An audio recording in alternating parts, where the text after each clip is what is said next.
Good afternoon, everyone. Good afternoon, sir. We are the Group 2, and we are about to present our topic entitled Strategies for Quality Service in Tourism and Hospitality that encompasses the Chapter 3. And the whole Chapter 3 is being divided into 9 subtopics: the introduction, content, hospitality, tourism, and strategies, Porter's generic strategies, internal and external assessment, strategizing the future, demographics, economic and natural forces, competitors, stakeholders, and other related groups.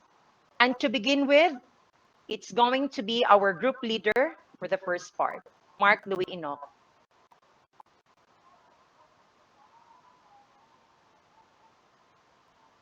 So, to bridge the gap between the expectations and perception of a guest in hospitality and tourism setting, it must go to plan his or her experience carefully. A productive guest encounter is expected to yield optimum experience. With this, critical planning is very much important to properly design and ensure that the best experience is the only experience a guest will receive. In planning the guest experience, strategies and are employed to be able to deliver processes for each issue that is needed to be resolved by the management. Strategies are plans that are designed to achieve specific aims of the company. This connects us.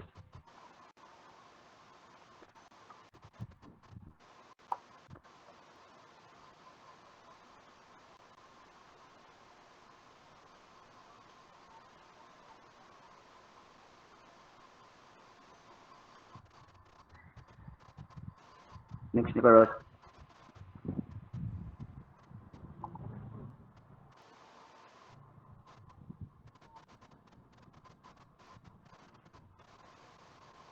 It usually involves setting goals, planning action to achieve such goals, and maximizing resources to achieve goals. With strategies, resources become optimized, productivity is maximized, and processes are simplified. Now, with that at the center, the experience would be better than initially planned. So, why do we need to develop strategy? It is because it brings a sense of focus. Because a strategic plan establishes a direction for your business to take. It will help it sharpen its focus in order to get there. Strategic planning can therefore help your organization develop the right goals and targets and help everyone focus their efforts into, into meeting them. So, the learning objective. At the end of this chapter, the student should be able to understand the concept of strategy, realize the importance of designing the guest experience, and identify key factors that must be examined to ensure service. So thank you.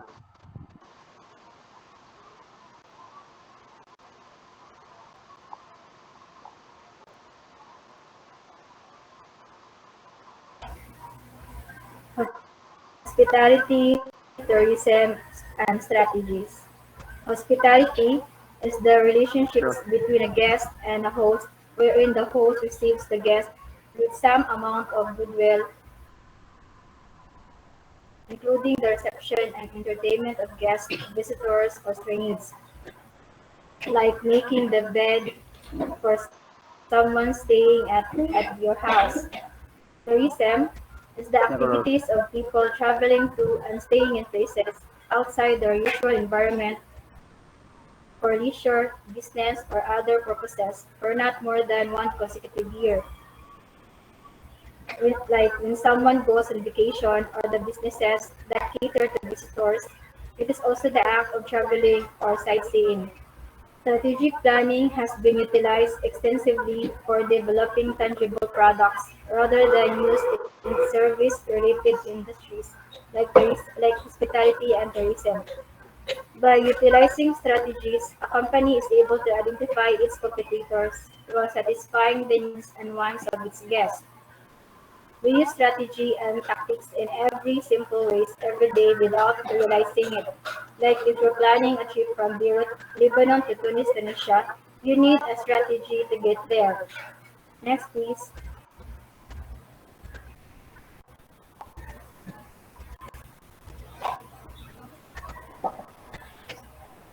Strategic planning is the process of identifying a company's internal and external characteristics, which will contribute to the attainment of its goal, pointing to a specific direction while formulating different policies on how best to achieve it.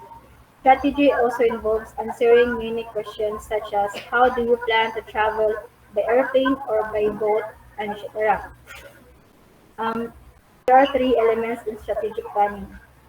First, the identification of long-term goals and objectives concerning the conceptualization of coherent and achievable strategic objectives. Second, the adoption of different courses of action should also be in place to assure that actions taken to arrive at objectives are already set. Third, the allotment of resources is also set in place. Next, please.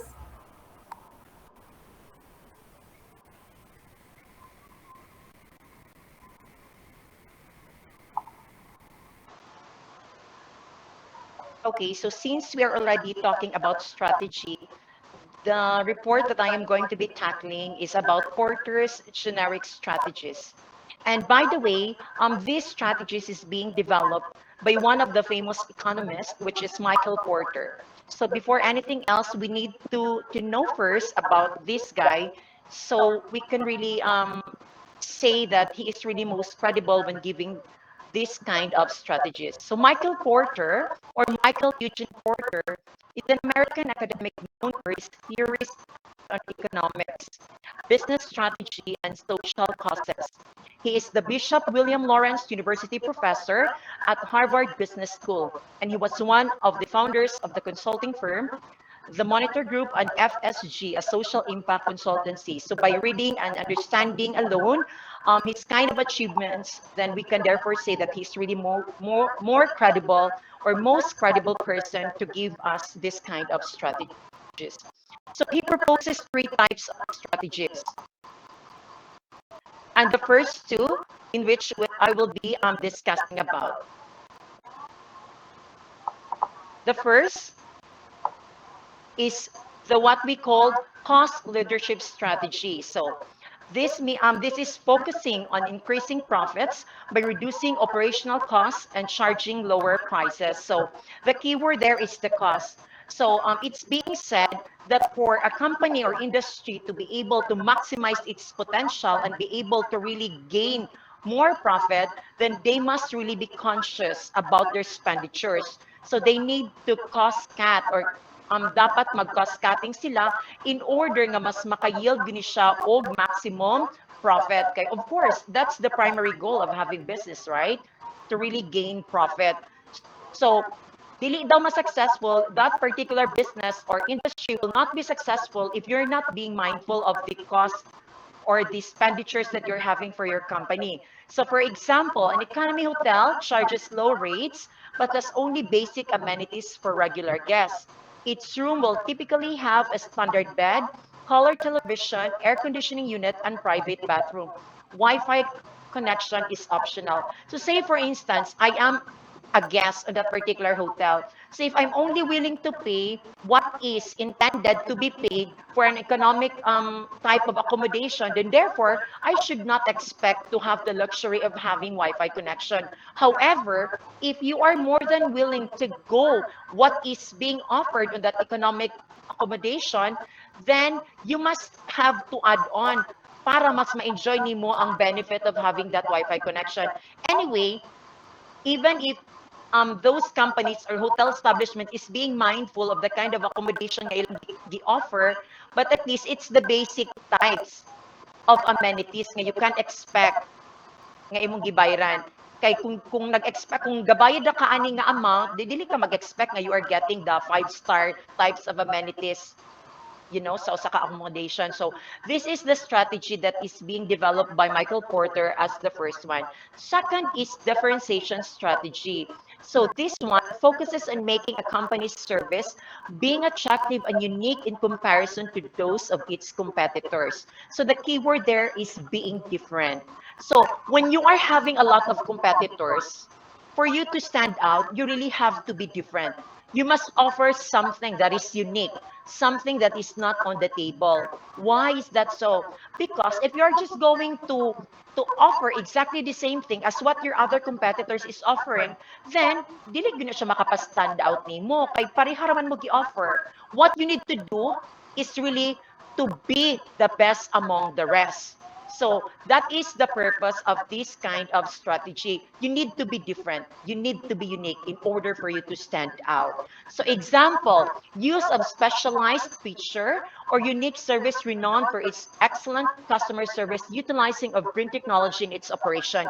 We have to consider the very fact that in putting up a business or if you have a company, not all is being able to adopt this green technology. Why is that? It's because it's very expensive.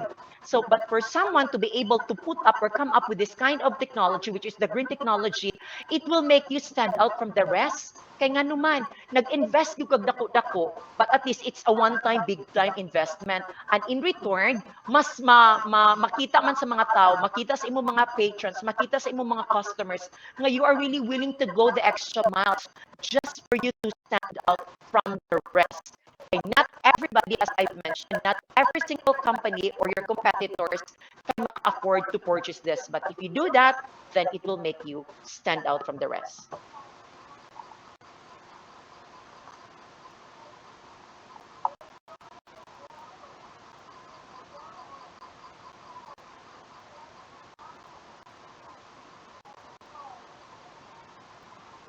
Maria Cecilia, it's your turn now.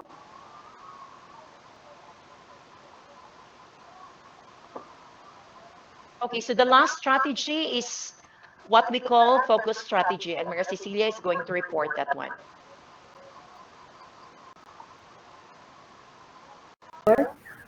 Dadong ko, Mayor. Dadong.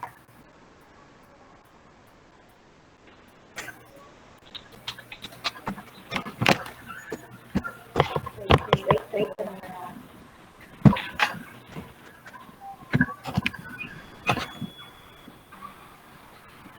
Okay, the third strategy is the focus strategy. So, concentrates on developing services for niche market. So, niche market is a segment of a larger market that can be defined by own unique preferences or identify that makes it different from the market at large. So, example, ani, kay mga, like mga, sa kanang market, kay puro siya mga winning shoes, mga facial wash, na ilang ikang nagtinda, or mga ladies shoes, na basta na siya, preferences siya, or doon na siya, i-identify na different market na ilang target. So using this strategy requires a deep understanding of the customer's needs of a company. So its aim will be to meet these needs by providing that something special and extra that the customers cannot get anywhere else. So there are two types of focus. So the first type of focus is in cost leadership in a narrow or focused market. So example ano niya kay example like study hubs in the university belts. Ilang focus market nila is mga student. Okay, so they are looking for cheaper alternatives to they could spend their time studying. So dili ra mga mahal lang mga prices, so mga barato ilang pang ilang pang ganyan ito kay mga student pa ng ilang cater. So muna siya ang cost leadership in a narrow or focus market, muna ang first type of focus. So the second type of focus is on different in a narrow or focus market. So example ano niya kay example like mga drive-thru, um, kung like magdalita. So it focuses on guests who do not really necessarily want to sit down and have parang magkaon ba ka or magkuan sa mga dali siya parang is may dali siya and we have it on the move. So man siya ang the second type of cost. So choosing the right strategy for an organization is crucial in gaining a competitive edge over its rivals. So by using Porter's generic strategies model an organization will be able to identify the strategy that it needs to lead the organization to success.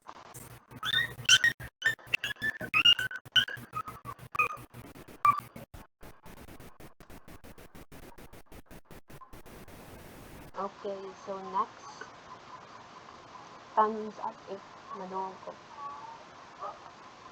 Okay, good. So next topic is internal and external assessment. So internal and external assessment, these are the organizations that needs to establish their own company for a better future. So that's the the main reason why all the stakeholders wants to see their own company to be stable and will continue their business for a long period of time. So each organizations must have an ability to examine and to make changes based on internal and external assessments that affects its performance. So in internal analysis, it is an action where an organization takes stock of the resources and assets that possesses. These include the strengths that enable an organization to function well. An expert said, this is referred as the secret sauce of an organization. So in internal, from the word internal, these are the events that occur within an organization. So this analysis are easier to control. Okay, it's within the organization. So it's like for the management changes, employee moral, cultural changes, financial changes, and their issues. So in the internal assessment, however, there are pros and cons. Still the same with external, but in internal, the pros and cons in here is more likely to solve immediately the issues of or maybe the weaknesses that are identified to dwell into, but they are addressed and resolved immediately within para dili siya ma-harm sa usa ka organization. Okay. So next is the external analysis. So an external analysis, meanwhile, does not rely on the secret sauce. How a company positions itself in the market with respect of its rivals in its particular space is of primary concern. So, kung sa ikaw Bisaya ha, kaya okay. So, sa internal, the difference na dito is within its organization. But here in external, these are the events that are occurs occurs outside the organizations na very kanang dili siya makontrol. It's difficult and to predict unsay mga possible nga mahitabo. So, in external assessment can be more dangerous for an organization because they're more likely to hard to prepare, it's unpredictable and often confusing. So, what are the examples? It's either the changes of the economy, threats from the competitors, political factors, government regulations, and the difference in culture. So these are the analysis that showcase its opportunities outside and at the same time giving threats. So I'll give you an example, short but very relatable. Sa Boracay, before 6 months. I don't know when siya na-start. But by the book, sa Boracay, there was a close, close about 6 months. Hindi ko sa'yo. The very reason when I closed in Boracay is because of the environmental rehabilitation projects of the Philippine government. So, it's like external. So, dili ra usa ang madamay. Tanan siya. So, somehow an opportunity because it's good, di ba? It's pros, it's advantage siya kay ano siya beautification sa environment. Pero madamay ang ubang hotels, the respective employees and guests because of this situation. Dili sila katabaho, wala sa isildo, di ba? Mabankrupt sila. So, as it being stated, there have been about 400 lodges and food services were ordered to be closed for violating the laws. And there are 3 casinos were shut down and other tourism establishments. So, if I predict katong kadaghanan na close, it's either 18 to 20 billion loss of potential. So, that's the one example for external analysis. So, let's move on to the next topic.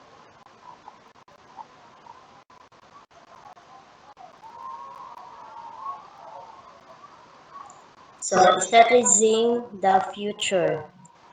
For 2011 started that the Things Hospitality and Tourism Organization must plan to cope with the changes in future, included the demographic, technology, social expectation, so economic changes, competition in the industry, stakeholder, and other factor.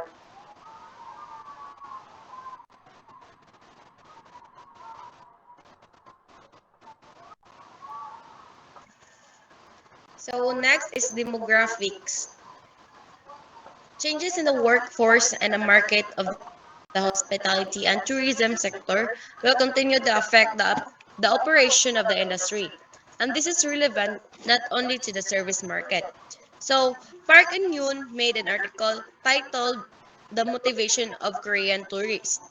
So, in their article, they noted that motivation in tourism is largely determined by a number of factors. Apil ang demographics.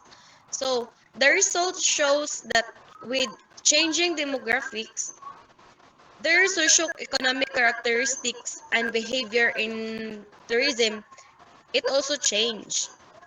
So, the finding of their research shows that the most Korean tourists is value family togetherness. Some are passive and some are one-it-all tourists. So, in the Philippines, as reported by the Department of Tourism in 2017, millennials proved to be the most well-traveled. The 15 to 24 age group traveled across the country the most, and followed by the 24 to 34 age group, and followed also for 45 to 55 age group. So this only show that demographic has changed. Before, these activities are prolific with the baby boomers, but now millennials take the scene.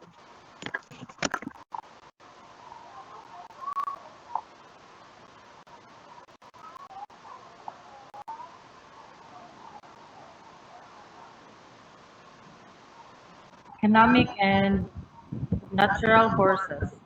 Economic forces are factors such as monetary and fiscal policies, interest rate, employment, inflation rate, demographic changes, political changes, energy, security, and natural disasters. All of these have a direct effect on how businesses produce and distribute their products or services. Like for example, katong naigo to sa Bagyong Odette, most of the establishments like restaurants and close good siya. Kaya nga no, saon man nila pagkuan, paghatag og mga services nga ilang mga stocks kanang wala na ikuan ba kanang ang ilang mga storage kay wa biya tay kuryente ato so mga daot yun mao to naundang anya. Economic forces also changes the nature of industry and how it is managed by the key stakeholders of this fast-growing sector. Next, please.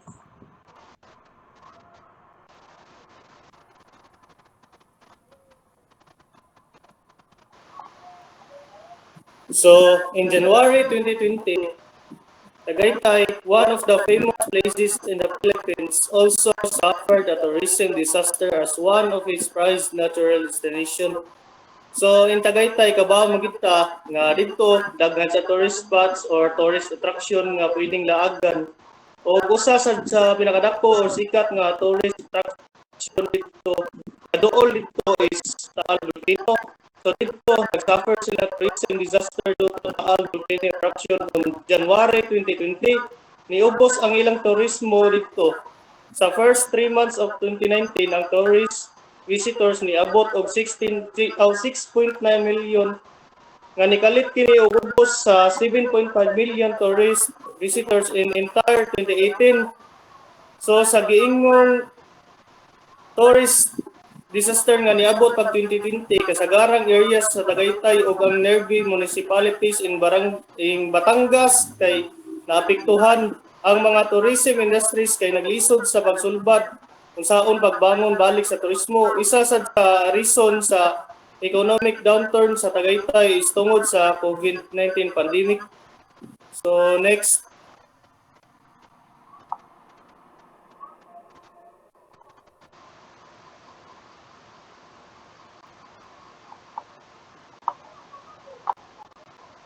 Martirias part. Okay, so since Martirias is not around and he could not make it, so I'll just have to read it. Competitors. Competitors also shape the tourism and hospitality. So, ato yung mahuna-una no nga, kung competitors ang imuhang karibal sa imuhang negosyo. So, nag-play sa yun na siya sa importansya aning tourism and hospitality. The presence of this major key player brings about major changes in the industry. According to Moore in 1996, utilized biological analysis in explaining shifts in today's business. He mentions in his article that business are a big part of the ecosystem and businesses need to co-evolve in order to thrive and survive. So, according to Bengtson in 1999, she explained and identified these relationships existing in competition. She mentioned that in analyzing the relationships between competitors, 4 types can be distinguished.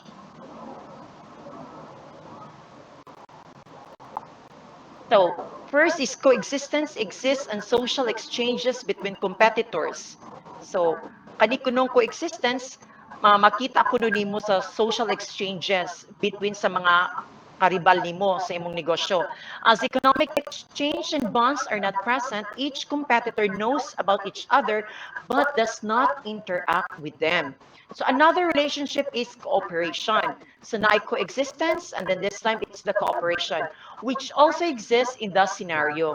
As this concept is present, there are frequent exchanges between the players, which comprise of business, information, and social exchange. All competitors are cooperating, but it does not mean that they are not competing. So ang cooperation present day gihapon siya, although they are having this so-called rivalry or competition, but that does not mean nga kaabi rival sila, di gihapon sila makakahatag og cooperation with each other. So same as nga nag-opera tanay sila, but wala po nagapasabot nga wala sila rivalry. Okay?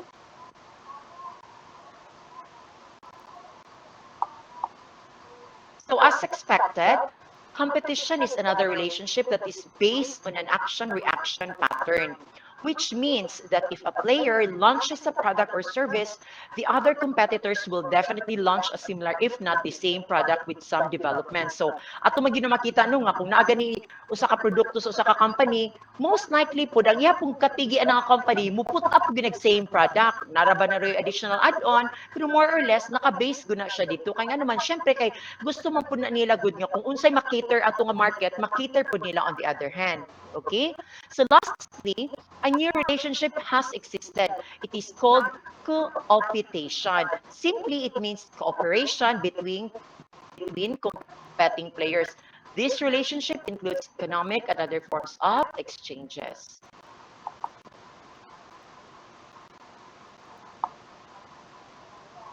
So still, Martorilla's part. Dependence usually arises in two ways. So when there is cooperation, dependence usually takes form of formal agreement or trust. So kung gisgot ang dependence, ang pagsalig sa usag-usa, mura bag nagsalig sa usag-usa ba, okay? So dapat daw kung magsalig ka sa usag-usa, naagid may formal agreement or trust. Kaya nga naman, ug wala may agreement, syempre dili mo mahinultol, right? So this is why key players in the industry need to have an assortment of different relationships, which depends on how they are set up in the present environment. Because of this, the content of a relationship can vary from time to time. Also, a relationship can grow stronger, eliminating weaker relationship. So the main purpose there is to be successful ramang yun. So kung weak ka, di yun ka mo succeed, most likely, right?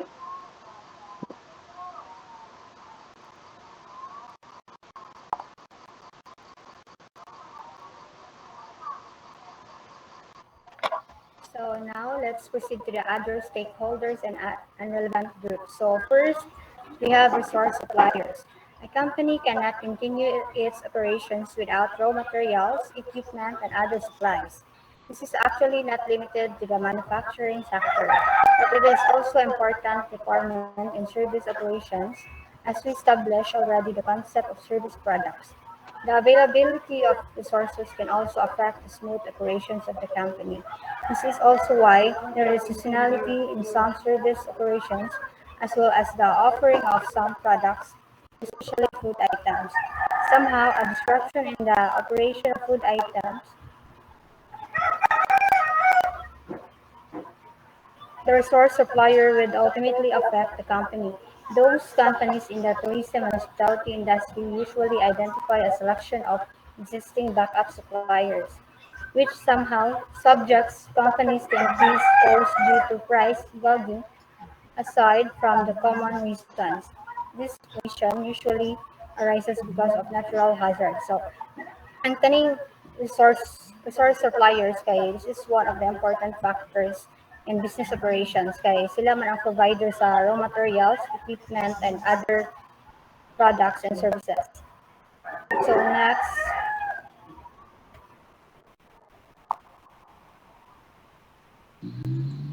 So the second is a capital suppliers. Another player that we need to consider is the suppliers of capital. Now that the capital market as international and electronic transfers are now available, suppliers can now move at faster pace, which makes a company vulnerable. A company may need to spend more time forecasting the availability of this valued resource. Because capital availability is crucial, a company's decision making should be exact so as not dumping the entire operations. The stock market now has a great impact on how certain industries, including tourism and hospitality, go around. So, capital supplier is mao ni siya ang silbing financial nga i-invest nimo sa usa ka business para igasto sa mga operations sa business without capital supplier. Gamay ra ang mahimo sa operasyon sa imong business kay of course if wala kay capital supplier gamay ra kag money nga igasto sa operation. So mao na nga importante sad na ang capital supplier sa usa ka business operations. Mao ra to guys.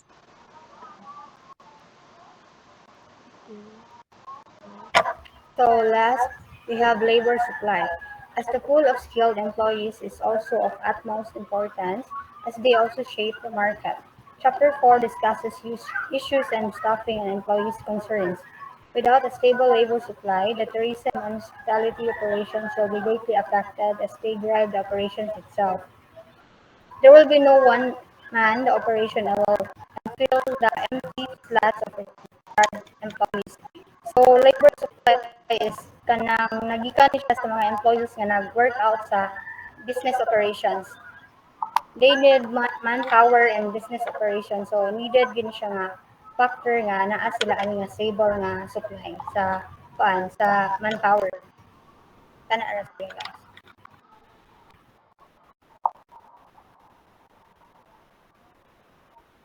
Okay, thank you so much. That ends our presentation from Group 2 once again. So thank you everyone for listening. Enjoy the rest of your day.